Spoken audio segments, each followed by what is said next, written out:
Bonjour Maxime. Bonjour. Comment vous abordez cette deuxième partie de saison? La première partie, il y a eu quelques hauts, pas mal de bas. La deuxième partie, comment vous l'espérez, comment vous la réclamez?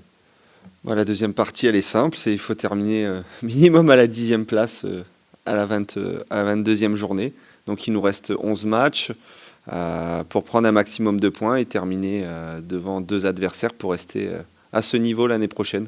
Votre équipe, elle est relégable au niveau du classement, mais elle est à égalité avec deux autres équipes avec le même nombre de points. Vous n'êtes pas du tout largué au classement. Ça, c'est important aussi psychologiquement. Oui, psychologiquement, on termine par deux matchs sans défaite sur la fin de première partie avec un match nul à domicile contre Strasbourg et une victoire dans les 5 dernières minutes à Guingamp. Elle est là, la victoire qu'on attendait. Et avec le sort des autres équipes, on se retrouve trois équipes à 7 points. Je pense que la deuxième partie, elle va être palpitante avec ces trois équipes à 7 points. Et ça va être à nous de tirer le maximum de chaque match pour engranger un maximum de points, que ce soit à l'extérieur ou à domicile. Justement, tu reviens sur ces deux derniers résultats. Ça se termine notamment par une victoire à Guingamp. Ça faisait longtemps qu'on l'attendait, cette victoire. Parce que juste avant la trêve, ça a été un élément important avant de partir en vacances, avant de couper, partir sur cette bonne note. Ouais, la bonne note, c'est comme à l'école, hein, quand on a une bonne note, on est toujours content. On a savouré cette victoire en rentrant en bus. Ça permet à tout le monde, mon staff, ça permet aussi aux joueuses de partir la tête avec 4 points sur 6, ce qui est un bilan très positif face à deux équipes concurrentes pour le maintien. Donc voilà, comme on s'était dit, on sait que le maintien, ça va être jusqu'au bout. Il n'y a pas de scénario parfait. L'objectif, c'est de prendre un maximum de points. S'il faut en prendre 10, 11, on en prendra 10, 11. S'il en faut plus, on tentera d'en prendre plus.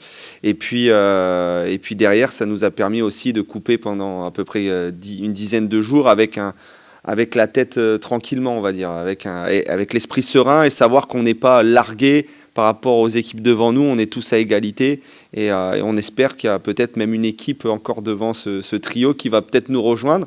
Sur la deuxième partie, on ne sait jamais. Donc on est prêt, le staff, les filles sont prêtes à dès demain commencer par la réception du PFC. Alors justement, le PFC, on sait que c'est un championnat qui a plusieurs vitesses. PFC, troisième de cette première ligue. Qu'est-ce qu'on espère d'un match contre les troisièmes? Bon, on espère que ça se passe bien. À l'aller, ça va été un peu dur, mais parce que j'avais demandé à l'équipe de jouer, demandé à l'équipe de mettre du rythme dans le match, et on avait pris Paris FC dans leur grande forme olympique, on va dire. Elles sortaient d'une prépa très réussie avec la Ligue des Champions, donc elles étaient déjà en jambes, et on l'avait vu, elles avaient une efficacité redoutable sur les deux premiers matchs. Je crois qu'elles avaient mis 6-0 à Guingamp et 8-0 après en J2 contre nous. Donc elles sortaient, voilà, elles étaient dans un rythme exceptionnel. Là, sur une reprise, on se dit c'est le premier match de l'année. Comme premier match de l'année, il y a toujours un rythme à réinstaller. Voilà, je pense qu'elles aussi, elles ont beaucoup coupé pendant, comme nous, à la trêve. Donc ça va être un match un peu de démarrage. Du moins, je l'espère de notre côté. C'est-à-dire qu'on espère que Paris FC va pas revenir tambour battant avec un bulldozer. Nous, on s'est bien préparé. Les filles ont très bien préparé le match. Depuis 10 jours, on est revenu. Le contenu d'entraînement est très bon. Le mental est bon. Voilà, donc on espère qu'on va essayer de contrer un peu cet adversaire, même si on sait qu'il est très supérieur à nous. Aujourd'hui, elles font une super saison, Paris FC.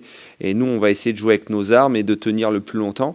Et comme je dis aux filles, plus on tient dans ce match, plus on arrive à bien jouer, à tenir le ballon, plus à un moment donné, il y aura quand même des fenêtres de tir pour essayer de marquer à l'image du match aller ou avant de prendre cette avalanche de buts. Laurie en avait vu une, Melinda avait vu sa frappe de loin déviée en corner. Voilà, et Mathilde Roth en avait une aussi. Donc on est capable, face à ces grosses équipes, de rivaliser comme le PSG où Laurie en avait vu une hors jeu sur son but. Son but avait été refusé et on est capable de faire. Maintenant, je pense que sur les 6 premiers mois, on a gagné en expérience. Voilà, je pense qu'on a gagné en expérience. La jeunesse a appris de l'expérience et donc cette expérience, ça va, je pense, nous aider dans les moments. Dans ces moments un peu de doute, un moment où on prenait des buts en deuxième partie, j'espère qu'en deuxième, on sera capable de faire dos rond et que notre gardienne soit encore présente pour éviter que le cuir rentre dans notre but. Un petit mot de la programmation de ce match qui, nous, enfin, en tant que journalistes, un Oui. petit peu interrogé. En pleine semaine, après les vacances, à 17h, il risque de ne pas y avoir grand monde pour vous soutenir malheureusement. Vous, ça vous embête un petit peu cette programmation? Bah, je vous avoue, en tant que coach, je regarde pas trop les. Je suis content que les supporters soient là pour les joueuses. Moi, ça fait 15 ans que je fais du foot féminin.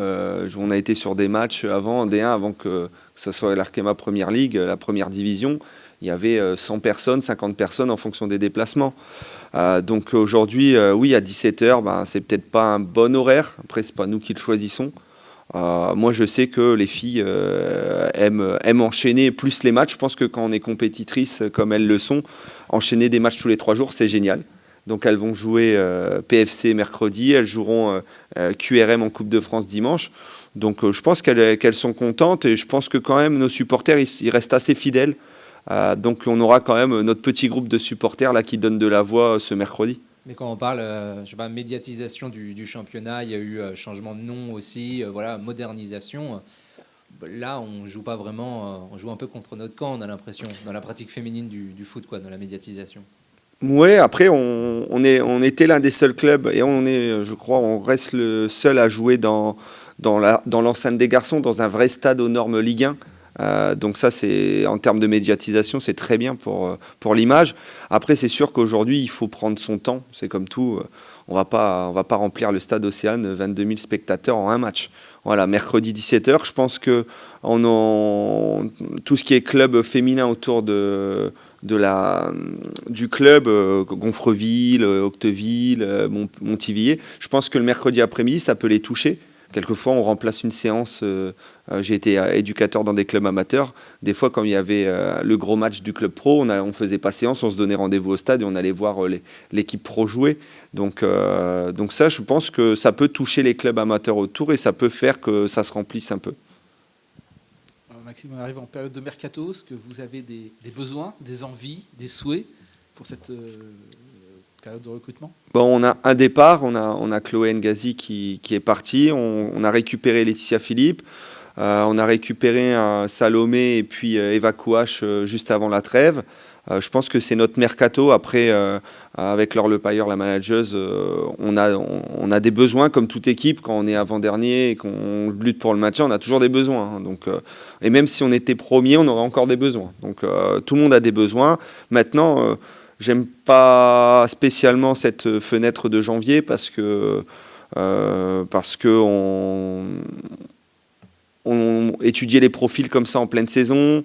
Est-ce que c'est les meilleurs profils? Voilà. Je pense qu'on a une formation qui est bonne depuis plusieurs années.